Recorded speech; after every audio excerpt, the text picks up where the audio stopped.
So hello guys, সবাই তোমরা কেমন আছো? আমিও কয়েকদিন থেকে ফোনে দেখছিলাম এই ডন্ডি কাটার ভিডিও।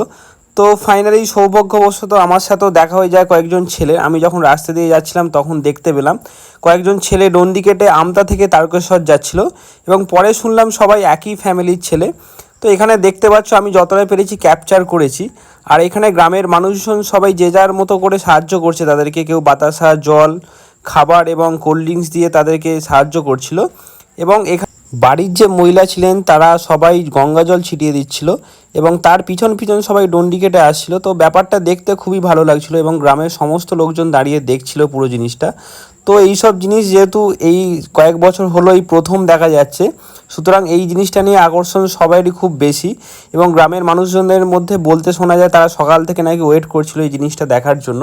তো আমারও সৌভাগ্যবশত আমিও দেখতে পেয়ে গেলাম ব্যাপারটা। এখানে দেখতে পাচ্ছ তারা পিছনে কোথা থেকে কোথা পর্যন্ত যাচ্ছে তারা পিছনে লিখে রেখেছে। সেখানে বেশ কিছুক্ষণ দাঁড়িয়ে থাকার পর আমি ফেরার পথে চলে এসেছিলাম দামোদরে।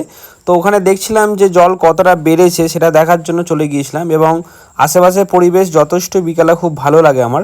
এবং দেখছিলাম যে জলের স্রোত আগের থেকে অনেকটা বেড়েছে এবং জলও খুব বেড়ে গেছে। আর এইখানে দেখতে পাচ্ছ এখন নৌকা রাখা আছে, বর্তমানে এটাই সম্বল এই পার থেকে ওই পারে যাওয়ার জন্য। চলো টাটা সবাইকে, দেখা হচ্ছে পরে কোনো এক ভিডিওতে, বাই।